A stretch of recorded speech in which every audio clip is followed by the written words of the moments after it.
여러분, 솔직하게 질문 하나 드리겠습니다. 지금 이 순간에도 여러분의 통장에 What the- 있는 돈이 It's melting! 매일 조금씩 녹아내리고 None. 있다는 사실을 알고 계십니까? 많은 분들이 환율이 오르든 내리든 나와는 상관없는 이야기라고 생각하십니다. 냉정하게 말씀드리겠습니다. 그것은 착각입니다. 2025년 12월 대한민국 외환 보유액이 IMF 외환위기 이후 28년 만에 가장 큰 폭으로 감소했습니다. 한국은행이 발표한 자료에 따르면 지난달 말 기준 외환 보유액은 사밤이 80억 5천만 달러로 전월 대비 월 6억 달러가 줄었습니다. 왜 이렇게 된 것일까요? 정부가 환율을 방어하기 위해 달러 국간을 헐어서 시장에 쏟아부었기 때문입니다. 지금부터 들려드릴 이야기는 여러분이 알지 못했던 혹은 알고 있었지만 외면하고 싶었던 대한민국 경제의 민낯입니다. 이 영상을 끝까지 보신다면 여러분의 자산을 지키는 방법을 구체적으로 알게 되실 것입니다. 현재 대한민국이 직면한 첫 번째 문제는 구조적인 원화 약세입니다. 원달러 환율이 1,400원대를 넘어서는 것이 이제 일상이 되어버렸습니다. 한국개발연구원에 따르면 환율이 1,500원 수준으로 오를 경우 소비자 물가 상승률이 0.35%포인트 추가 상승할 것으로 분석됩니다. 여러분, 이게 무슨 의미인지 아십니까? 여러분이 매일 마시는 커피 한 잔, 매일 타는 자동차 기름값, 마트에서 사는 식료품 가격이 모두 올라간다는 뜻입니다. 환율이 오르면 수출 기업에 좋은 것 아니냐고 반문하시는 분들이 계실 것입니다. 착각하지 마십시오. 지금 한국 경제는 수출로 번 돈보다 수입으로 나가는 돈의 구조가 과거와 완전히 달라졌습니다. 에너지, 원자재, 식료품의 대외 의존도가 극도로 높은 대한민국에서 환율 상승은 곧 국민 전체의 실질 구매력 하락을 의미합니다. 마치 월급은 그대로인데 모든 물건값이 10%씩 오르는 것과 똑같습니다. 여러분의 월급이 실질적으로 깎이고 있는 것입니다. 두 번째 문제는 가계 자산의 부동산 쏠림 현상입니다. 한국은행과 국가데이터처가 발표한 2024년 국민대차 대조표에 따르면 가계 및 비영리단체 순자산 중 부동산이 차지하는 비중이 74.6%에 달합니다. 더 충격적인 것은 순자산 상위 20% 가계의 부동산 자산 비중이 79.4%로 역대 최고를 기록했다는 사실입니다. 왜 이것이 문제일까요? 부동산에 묶인 자산은 생산적인 투자로 흐르지 않습니다. 기업의 연구개발, 신기술 투자, 일자리 창출 대신 땅값과 건물값만 오르는 구조가 고착화되어 있습니다. 청년들은 집을 사기 위해 빚을 지고, 빚을 갚기 위해 소비를 줄이고, 소비가 줄어드니 내수 경제가 위축되는 악순환이 반복되고 있습니다. 이것은 단순히 집값 문제가 아닙니다. 대한민국 경제의 성장 엔진이 꺼지고 있다는 경고입니다. 세 번째 문제는 부동산 프로젝트 파이낸싱, 즉 부동산 PF 부실입니다. 금융위원회 자료에 따르면 2025년 6월 말 기준 금융권 부동산 PF 익스포저는 약 186조 6천억 원에 달하며 연체율은 80%를 돌파했습니다. 200조 원 규모의 시장에서 10% 이상이 부실화되고 있다는 것은 제2제 저축은행 사태가 언제든 터질 수 있다는 신호입니다. 2026년에는 회사채, 만기와 PF 대출 만기가 집중되어 있어 건설업계와 금융권 전반에 유동성 위기가 확산될 가능성이 높습니다. 여러분이 가입한 저축은행 예금, 여러분이 투자한 부동산 펀드, 여러분이 믿고 맡긴 금융상품들이 안전하다고 확신하십니까? 장담컨대 지금 이 순간에도 위험은 조용히 커지고 있습니다. 이 세 가지 문제들의 공통점이 무엇인지 아십니까? 바로 구조적이라는 것입니다. 일시적인 현상이 아니라 대한민국 경제 시스템 자체에 깊이 박혀 있는 문제라는 뜻입니다. 정부가 환율을 방어하기 위해 달러를 풀면 외환보유액이 줄어들고, 외환보유액이 줄어들면 국가 신인도에 의문이 생기고, 신인도가 흔들리면 외국인 자금이 빠져나가고, 자금이 빠져나가면 다시 환율이 오르는 악순환의 고리가 형성되어 있습니다. 현실을 직시합시다. 통계가 말해주는 대한민국 경제의 민낯을 냉정하게 살펴보겠습니다.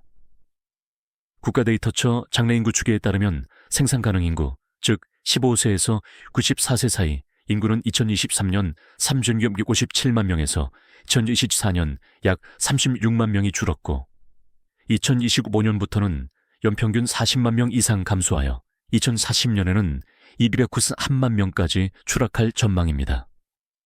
한국개발연구원은 이러한 노동력 위축이 지속될 경우 2040년대 한국의 잠재 성장률이 0% 안팎까지 떨어질 수 있다고 경고했습니다. 여러분, 잠재 성장률 0%가 무엇을 의미하는지 아십니까?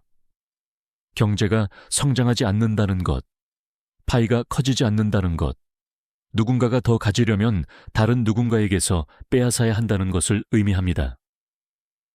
국제통화기금은 한국의 일반 정부 부채 비율이 향후 5년 내 GDP 대비 64%를 넘어설 것으로 전망했습니다. 정부 역시 국가채무 비율이 2024년 49.1%에서 2029년 38%까지 상승할 것으로 내다보고 있습니다. 재정 건전성이 흔들리면 어떤 일이 벌어질까요? 정부가 경기 부양을 위해 돈을 풀면 부채가 늘어나고, 부채가 늘어나면 통화 가치가 약해지고, 통화 가치가 약해지면 환율이 오르고, 환율이 오르면 물가가 오르고, 물가가 오르면 서민 경제가 무너지는 도미노가 시작됩니다. 여러분의 모습은 어떻습니까? 지금 이 순간 여러분은 이 도미노 위에 서 있습니다. 외국인 투자자들의 움직임도 심상치 않습니다. 2025년 11월 외국인은 국내 주식을 14조 2천억 원 순매도하며 월간 기준 사상 최대 규모의 매도세를 기록했습니다. 100명 중 90보수명은 이런 뉴스를 보고도 나와는 상관없는 이야기라고 생각합니다. 솔직히 말해서 그것이 문제입니다. 외국인 자금이 빠져나간다는 것은 한국 경제에 대한 신뢰가 흔들리고 있다는 가장 확실한 신호입니다. 돈은 거짓말을 하지 않습니다. 돈의 흐름은 미래를 보여줍니다. 왜 이런 상황이 발생했는지 원인을 분석해 보겠습니다. 첫째, 인간의 뇌는 기본적으로 변화를 싫어하도록 설계되어 있습니다. 심리학에서는 이것을 현상 유지 편향이라고 부릅니다. 지금까지 괜찮았으니 앞으로도 괜찮을 것이라는 착각, 위기가 닥치기 전까지는 위기를 인정하지 않으려는 본능이 우리 모두에게 있습니다. 1997년 외환위기 직전에도 대부분의 사람들은 한국 경제가 무너질 것이라고 생각하지 않았습니다. 2008년 글로벌 금융위기 직전에도 월가의 전문가들은 서브프라임 모기지가 안전하다고 말했습니다. 위기는 항상 대다수가 안심하고 있을 때 찾아옵니다. 마치 개구리를 찬물에 넣고 서서히 끓이면 개구리가 뛰어나오지 않는 것처럼 우리도 서서히 끓어오르는 경제 위기를 감지하지 못하고 있는 것입니다. 둘째, 사회와 환경적 요인도 있습니다. 대한민국은 부동산 불패 신화에 갇혀 있습니다. 지난 수십 년간 부동산 가격은 올랐고 부동산에 투자한 사람들은 부자가 되었습니다. 이 성공 경험이 집단적으로 공유되면서 모든 자산을 부동산에 집중하는 구조가 만들어졌습니다. 그러나 세상에 영원히 오르기만 하는 자산은 없습니다.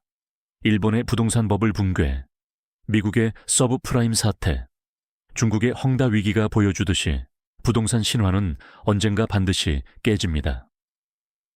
한국도 예외가 아닙니다. 오히려 가계자산의 75%가 부동산에 묶여있는 한국은 부동산 가격 조정 시 받을 충격이 다른 나라보다 훨씬 클 수밖에 없습니다. 셋째, 개인의 습관과 시스템 문제입니다. 많은 분들이 경제 뉴스를 보지 않습니다. 환율이 얼마인지, 금리가 어떻게 변하는지, 정부 부채가 얼마나 늘었는지 관심을 기울이지 않습니다. 그러나 여러분이 관심을 기울이지 않는다고 해서 경제가 여러분에게 영향을 미치지 않는 것은 아닙니다. 마치 중력을 믿지 않는다고 해서 높은 곳에서 떨어져도 다치지 않는 것이 아닌 것처럼 경제 법칙은 여러분의 인식과 무관하게 작동합니다.